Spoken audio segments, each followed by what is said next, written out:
میں یہ عرض کر رہا تھا کہ یہ قرآن کے اصل ٹاپک ہیں. یہ میں اتنی لمبی چوڑی تقریر اس لیے کر رہا ہوں کہ قرآن ان ٹاپک سے ہٹتا نہیں ہے, اور یہی قرآن کا کمال ہے کہ جس مقصد کے لیے نازل ہوا اسی کو ڈیفائن کر رہا ہے. قرآن میڈیکل سائنس کے علوم کے لیے نہیں آیا, لہذا قرآن میں میڈیکل سائنس کی باتیں نہیں ہیں. اتنی ہی باتیں ہیں میڈیکل سائنس کی جو مقصد کو سمجھانے کے لیے ضروری ہوں. قرآن کوئی انجینئرنگ کی کتاب نہیں ہے.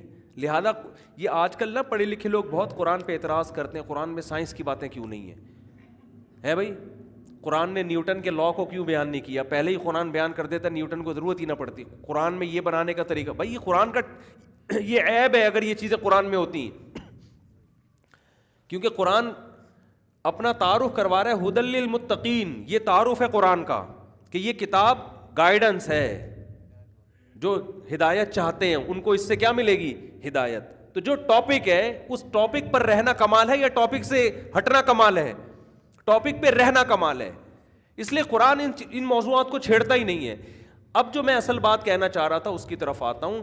یہی وجہ ہے کہ قرآن میں جو تاریخی واقعات ہیں وہ وہی ہیں جو عرب پہلے سے جانتے تھے. اس کے علاوہ قرآن نے نیا واقعہ نہیں بیان کیا. اتنی سی بات تھی جس کو بیان کرنے کے لیے اتنا ٹائم لگ گیا. سمجھ میں آ رہی ہے بات؟ وجہ اس کی ہے کہ نبی صلی اللہ علیہ وسلم پچھلی امتوں کے ایسے واقعات بیان کرنا شروع کر دیتے جو عرب صدیوں سے سنتے نہیں آ رہے تھے, تو پہلے اس واقعے کو ثابت کرنا پڑتا کہ یہ ہوا بھی ہے, پھر اس واقعے سے جو سبق ملتا ہے وہ الگ سے ثابت کرنا پڑتا. تو اس میں آزمائش زیادہ تھی.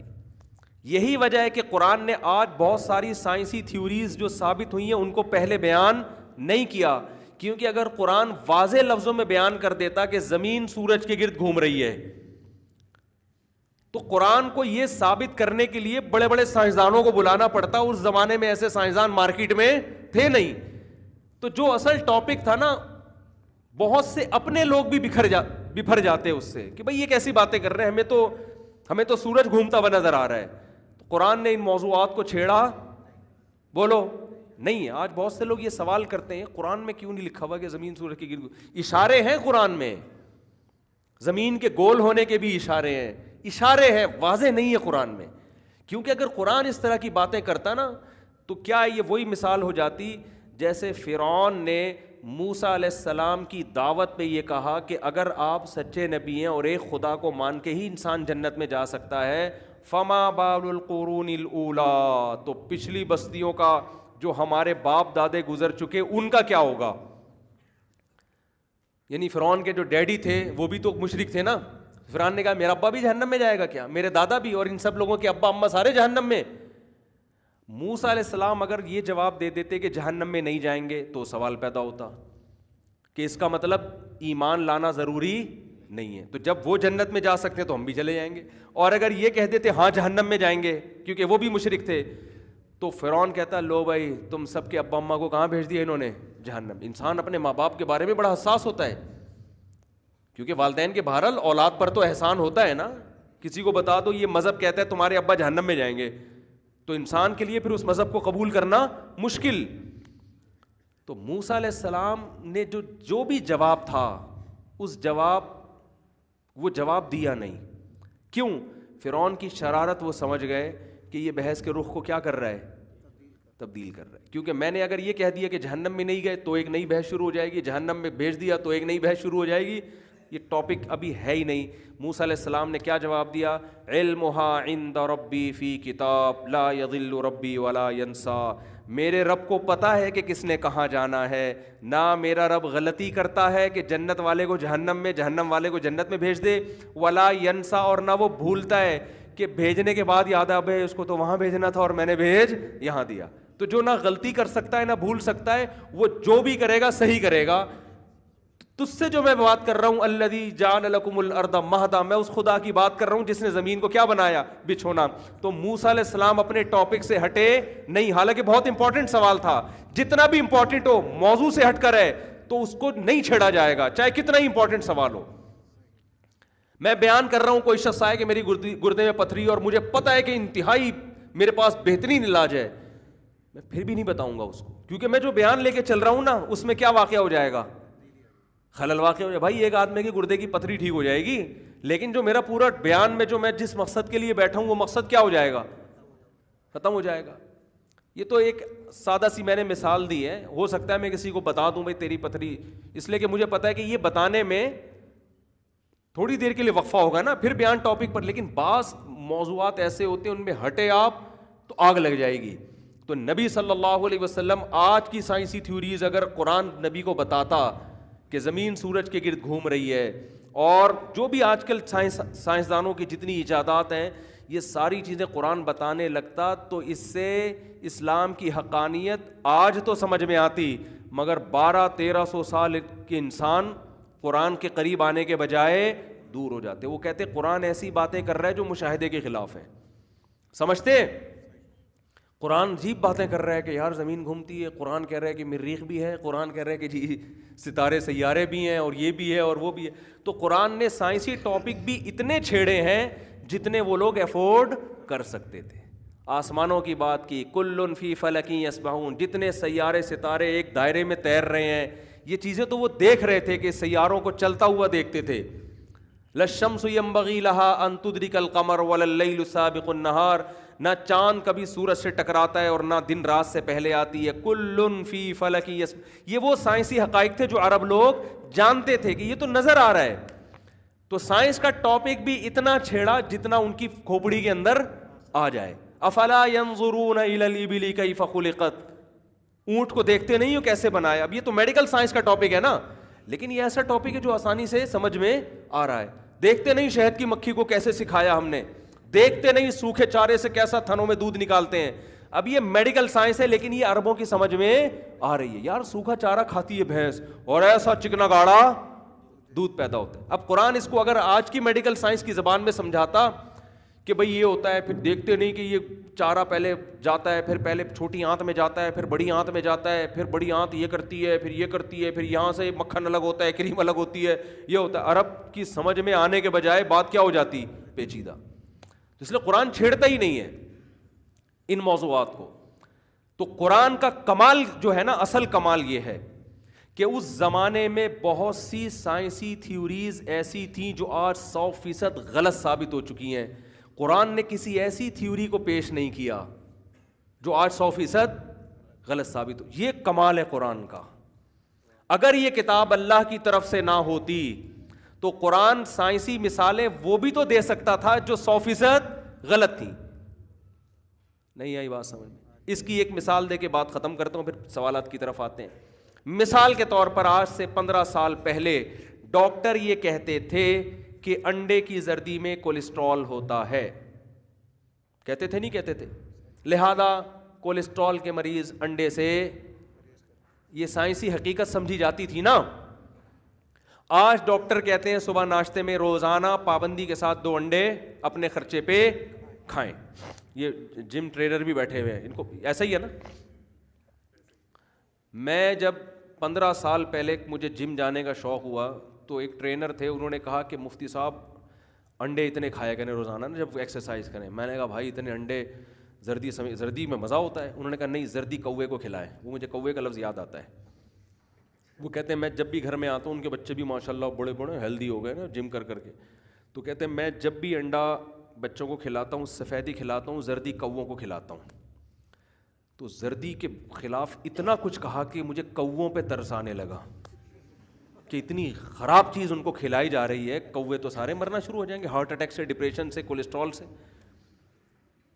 پھر مجھے سمجھ میں آیا کہ یہ کوے جو ہیں ان کے ساتھ آپ تھوڑا سا فری کرا لیں تو آپ کو اتنا تنگ کیوں کرتے ہیں یہ. تو مجھے لگا کہ شاید یہ کولیسٹرول کی وجہ سے ڈپریشن میں مریض بن گئے نا.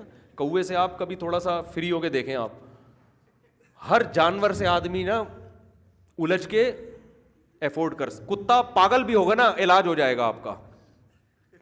کوے سے اگر آپ نے تھوڑا سا بھی گڑبڑ کر لی نا چھوڑے گا ہی نہیں. اتنا مارتا ہے آپ جا ہی نہیں سکتے. کنویں کے قریب آپ کھڑے ہوگے نا, پیچھے سے آگے ٹھونک مارے گا, آپ کنویں میں گرو گے. یہ حقیقت بتا رہا ہوں, آپ کنویں میں گر جاؤ گے. یہ کر لیتا ہے کوا, اتنا خطرناک. تو اب مجھے ایک بات بتاؤ، اگر میں اپنے آپ کو مذہبی رہنما کے طور پہ پیش کرتا 10 سال پہلے کہ میں مذہبی، میں معاذ اللہ نقل کفر نباشت، میں یہ دعویٰ کرتا میں پیغمبر ہوں اور میں خدائی تعلیمات کے بغیر کچھ بھی نہیں کہتا، تو میں اگرچہ یہ لوگوں کو نہیں بتاتا کہ میں سائنسدان ہوں، لیکن میں انڈے کی مثال میں کولیسٹرول کی مثال دیتا کہ نہیں دیتا؟ 10 سال پہلے تو 15 سال پہلے تو سب یہی کہتے تھے زردی میں ایک خراب والا کولیسٹرول ہوتا ہے، ایچ ڈی ایل کہتے ہیں نا اس خراب والے کو، ایل ڈی ایل سوری، میں کہتا بھائی اس میں ایل ڈی ایل ہے، یہی کہتا نا میں کوئی بھی مثال دیتا تو میں سفیدی کی مثالیں دے رہا ہوتا، زردی کی مثال نہ دیتا، ایسا ہی کرتا نا میں، بلکہ زردی کو میں غلط طور پہ پیش کرتا۔ 10 سال بعد جب تحقیق چینج ہوتی 10 سال بعد جب تحقیق چینج ہوتی تو لوگ کہتے ہیں مفتی صاحب کی کہ معاذ اللہ جو پیغمبری کا دعویٰ تھا وہ گیا ختم، کیونکہ تو 100% غلط ثابت ہو گیا، اس کا مطلب یہ خدائی تعلیمات نہیں ہے۔ ایک ایسی مثال دیتا جو کامن تھی نا، سبھی کہتے تھے بھائی انڈے کی زردی نہ کھاؤ، تو اس موقع پہ جب ایک بہت بہترین مثال دی جا سکتی تھی، اس وقت بھی اس پہ خاموشی اختیار کرنا یہ خود انسان کے برحق ہونے کی دلیل ہے۔ اس کا مطلب اس کو یہ پتہ ہے کہ یہ مثال کل غلط ثابت ہو سکتی۔ تو قرآن اگرچہ سائنس کی کتاب نہیں ہے، لیکن اس زمانے میں سائنسدانوں کے بہت ہی اوٹ پٹانگ قسم کے نظریات تھے، بہت ہی بڑے بڑے پھینکو قسم کے سائنسدان پیدا ہوئے تھے اس دور میں، عجیب کیونکہ تحقیق نہیں تھی نا، میڈیکل سائنس کے حوالے سے عجیب باتیں ہیں کہ یہ کھانے سے یہ ہوتا ہے، یہ کھانے سے یہ ہوتا ہے، اور پتہ نہیں کیا کیا، لیکن قرآن میں الحمد سے لے کے والناس تک ایک مثال بھی ایسی نہیں ملتی ہے جو آج سائنسی تھیوری سے غلط ثابت ہو رہی ہو۔ قرآن نے ان سائنسدانوں کی غلط تھیوریز کو، نظریات کو بطور مثال کے بھی بیان نہیں کیا۔ تو یہ اپنے آپ کو ایسا بچا کے رکھنا غلط سائنس سے، یہ بچانا خود اس کی علامت ہے، بھائی یہ خدا کا کلام ہے، محمد صلی اللہ علیہ وسلم کا گڑا ہوا ہوتا تو آپ انہی نظریات کی پرچار کر رہے ہوتے، انہی باتوں کو بیان کر رہے ہوتے۔ سمجھتے ہو کہ نہیں سمجھتے؟ مثال کے طور پر اس زمانے میں ساری دنیا سمجھتی تھی کہ سورج زمین کے گرد گھومتا ہے یا نہیں؟ قرآن مثالیں دے رہا ہے کہ والشمس تجری لمستقر لہا، سورج ایک مخصوص ٹھکانے کی طرف جا رہا ہے، چل رہا ہے۔ قرآن یہ کیوں نہیں کہہ رہا سورج زمین کے گرد گھوم رہا ہے؟ بول دیتا نا ایک دفعہ، عرب مانتے یار واقعی اللہ کی قدرت کی بڑی زبردست دلیل ہے کہ سورج زمین کے گرد گردش کر رہا ہے۔ یہ مثال تو اتنی زیادہ صبح و شام لوگ دیکھ رہے تھے، مشرق سے نکلتا ہے مغرب میں جا کے زمین کے گرد مسلسل چکر لگایا جا رہا ہے۔ تو اگرچہ قرآن نہ یہ بیان کر رہا ہے کہ زمین سورج کے گرد گھوم رہی ہے، لیکن یہ بھی بیان نہیں کر رہا کہ سورج زمین کے گرد گردش کر رہا ہے، حالانکہ مشاہدہ یہ ایسا ہی لگتا ہے کہ سورج گھوم رہا ہے، لیکن قرآن اس بات کو بیان بولتے کیوں نہیں کر رہا۔ سمجھ میں آ رہی ہے بات کہ نہیں آ رہی ہے؟ تو قرآن کا ٹاپک سائنس ہے نہیں، چھیڑتا نہیں ہے قرآن سائنس کو۔ وجہ اس کی یہی ہے کہ اگر اس کو چھیڑ دیتا قرآن تو 1200 سال تک تو لوگ گمراہی میں تھے سائنس کے حوالے سے، وہ کیسے ہی ثابت ہوتی یہ چیزیں۔ تو قرآن نے کہا بھائی ہم اپنے ٹاپک سے ہٹیں گے نہیں۔ تو قرآن چونکہ تاریخی کتاب نہیں ہے، لہذا قرآن جو پچھلی امتوں کے واقعات بیان کرتا ہے، وہ واقعات بھی وہ جس سے عرب پہلے سے مانوس تھے کہ یہ ہوا ہے۔ وَإِنَّكُمْ لَتَمُرُّونَ عَلَيْهَا مُصْبِحِينَ، قرآن کہتے ہیں جن بستیوں کے واقعات تم باپ دادوں سے سنتے ہوئے آ رہے ہو، ان بستیوں کے کھنڈرات سے تم صبح و شام گزرتے ہو۔ تو اب یہ مسئلہ آسان ہو گیا کہ یہ واقعہ ہوا ہے کہ نہیں ہوا، وہ مانتے تھے ہوا ہے، لیکن ان واقعات سے جو اسباق مل رہے ہیں اس کا انکار کر رہے تھے۔ تو اس لیے قرآن میں جو نوح علیہ السلام کا واقعہ، قوم عاد، قوم سمود کے واقعے، یہ واقعات ایسے نہیں تھے جو فرضی ہیں، جن کو آج کل ملحد لوگ کہتے ہیں فرضی قصے ہیں۔ یہ فرضی نہیں تھے، عرب مانتے تھے کہ یہ، کیونکہ تواتر کے ساتھ یہ واقعات چلے آ رہے تھے۔ ہاں یہ ضرور کہا کرتے تھے اساطیر الاولین، پرانے لوگوں کی کہانیاں ہیں۔ کیا مطلب؟ پرانے لوگ بھی یہی قصے سنا کے پبلک کو ڈرایا کرتے تھے، تو آپ بھی یہی واقعہ سنا کے پبلک کو ڈرا رہے ہیں۔